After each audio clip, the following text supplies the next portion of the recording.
Hey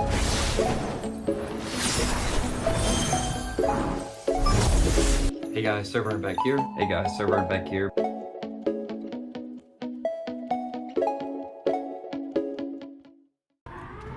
Hey guys, SirVern back here, and today I'm reviewing Star Wars Tales from the Galaxy's Edge for the PlayStation VR2.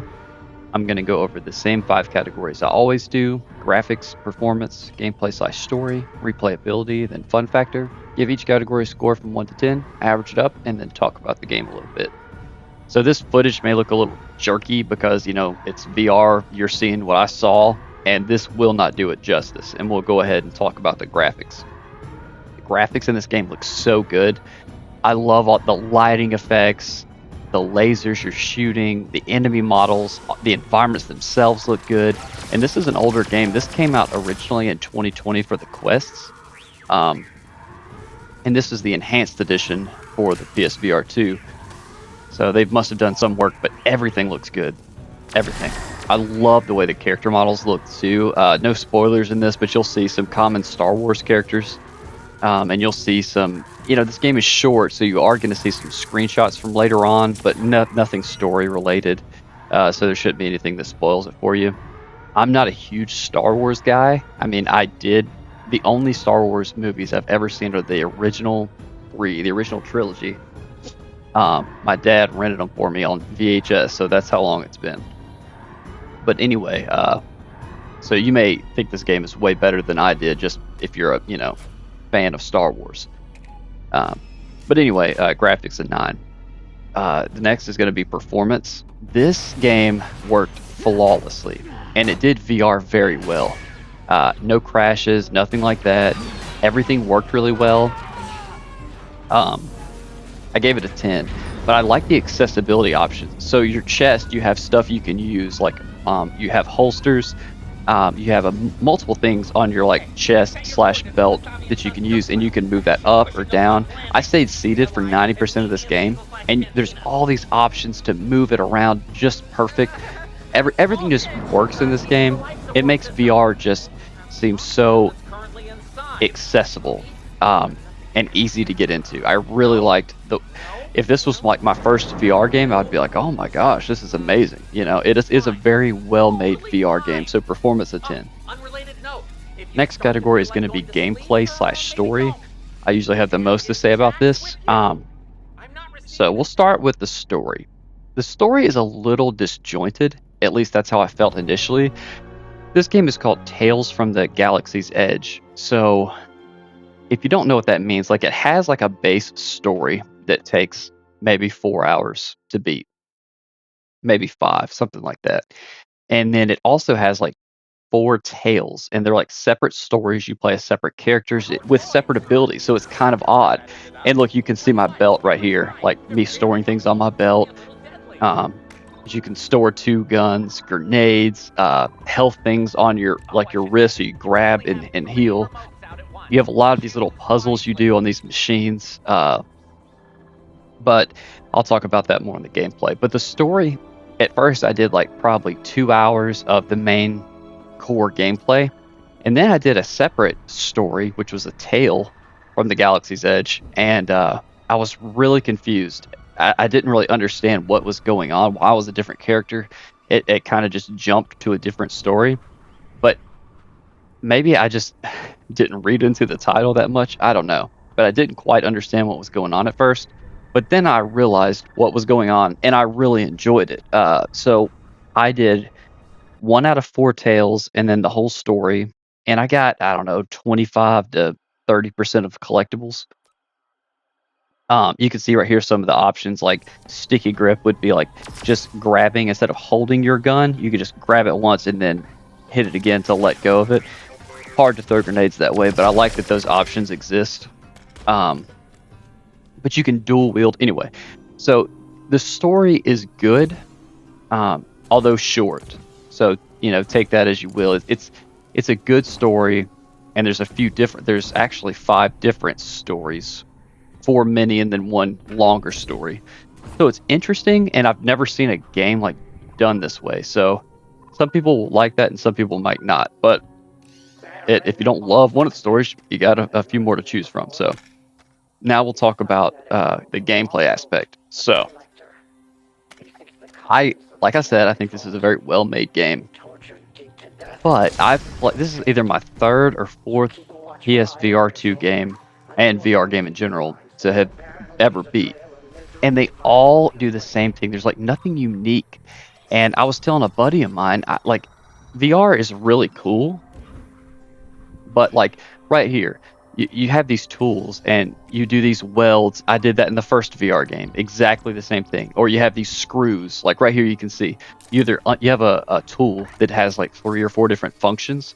It has a drill bit, it has a shock thing, or a weld bit. It has 3 bits. But I did the exact same thing in another game to open vents in a horror game. You have to unscrew the 4 screws. I did that in here. I don't know, man. It's just like, I hope not all VR games use this same just basic game mechanic. I know that VR games can have more, they just have to have more creativity than this. Like, like I said, if this was the first VR game I'd played, I'm like, oh my God, that's so genius. That's so interesting the way they do that. Like, I guess not enough time is put into these games, because nobody plays VR. PSVR2 is not succeeding. So I just don't think a whole lot of time and money goes into these games. This is a well-made game. It's just, I guess that other game came after this and they do the same thing. It's like, I don't know, man. I need to make a follow-up video to my VR video because I do think VR is really neat, but I don't think it's going to catch on because it's just not innovating enough. Like, you do the same thing in every gun. You cock the gun, you shoot. This is just a reskin horror game. I mean, that I played earlier. It's the same movement mechanics, which I appreciate, because you can either walk, which, oh my goodness, you walk with your joystick and your body doesn't catch up, and I get really motion sick, or you can like teleport, which is what this game does. These are some screenshots you can see. So I guess my gripe with the game is that you learn these 3 little like gimmicks, like welding, opening things with your screwdriver, whatever bit, and then shock things. And then every puzzle is like a variation of that, like to open different things. It's just annoying. You just have to, like use your weld bit, unweld the whole square, open it. Like, just come on. I know that the VR, it shakes your, the haptic, or whatever, adaptive trigger. It's just some of the things, but it's like the Vita, for instance, like when you played Golden Abyss, like the Uncharted game for Vita, where you had to like clean off the screen with like the touchpad just because it had a touchpad. Like, I want to play a game in VR that doesn't just do gimmicks. Like, this game is great and the shooting mechanics are fun, and some of the puzzles took a little longer to learn. You could like fly in this game, not fly, but hover with your like little hover suit. You can upgrade abilities. So this game is deeper than you might think. It's only like a 5-hour game, but anyway, it's just okay. Like, it's a fun game. It's very well made. I had a good time with it, but I don't really want to go back and do all the tales. I'm not like that into it. So, like, do I recommend this game? Yeah, but anyway, let's keep going. So, gameplay / story, I give a 7. Just, it's solid. It's fun. I don't regret playing it. It's physical on a disc, so that's nice. But anyway, let's get to replayability. So, this would be a game that I'm going to leave installed. Like, I'll leave it installed because it does have 3 other micro stories, and with trophies, this might be a fun game to try to platinum.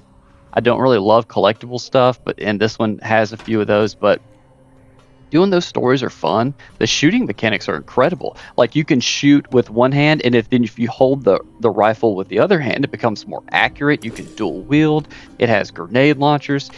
So it has different ways to go about beating levels. It has grenades, all kind of stuff. So anyway, but replayability, I'm getting off track. So you might go back and play it, and I think it's about half and half if I will or won't to complete it, or you could 100% it. It does have a platinum trophy, and you can go through and find collectibles. You can try to go for those trophies in each of the many tales. So it has moderate replayability, so I gave it a 5 right down the middle. This right here is from the first Tale I played. You are like a killer assassin droid, which was neat. It was fun, and that was probably a 45-minute mission, and so a lot of fun there. But last category is going to be fun factor. I had good time with this game, but once I started to realize like it's the same gimmick as in every VR game you play. You got to cock your gun, and this one you don't like put a shell in. You like vent the gun because they overheat. But you're doing the same thing. You're welding, drilling, shooting. I'm ready for some different VR games that aren't maybe a puzzle game, a strategy game, something different. Like I liked that kayak game, Kayak VR. The golf game is neat. But strategy games have such potential. If you could see a whole map and point and grab units and just point there, they could do a lot more with VR if the budget, I think, was there. But that's a whole separate video. So just to recap, well, I gave Fun Factor a 7. Just to recap, I gave graphics a 9, performance a 10, gameplay/story a 7, replayability a 5, Fun Factor a 7. That averages out to a 7.6 out of 10. This is a solid game. Like I said, it comes on a physical disc. It's very cheap. I got it on a discounted price. I don't know, like $20. I've had it for a minute, but affordable. I think even brand new at it was only $40, $39.99. So it's worth that price. And especially if you like Star Wars, you're gonna love this game because you see some characters. It's got humor in it. It's pretty funny, and it's not cringy humor. It's like, but it's family friendly humor. I enjoyed it. It's not a bad game. 7.6. That's a good game. But my next VR game, I want something different. There's one called like Voxel. It looks like almost like a Minecraft. Like that's a neat idea, like a survival game where you're not just like the first one I played was pistol whipping. You're doing this and you're sweating. Those games are of course going to be on VR. But I want something other than a dang shooting game. I love my PSVR2, but I really wish that there was more coming out. And I'm going to make another video about this, so I won't ramble in this review. But Star Wars, Tales from the Galaxy's Edge. Good game. If you're a Star Wars fan and you have PSVR2, go get this game. It's also on a few other platforms. So yeah, if you like Star Wars and you have a VR, this is a very well-made game. It's a fun game, and I think you'll enjoy it. That's all I got. SirVern out.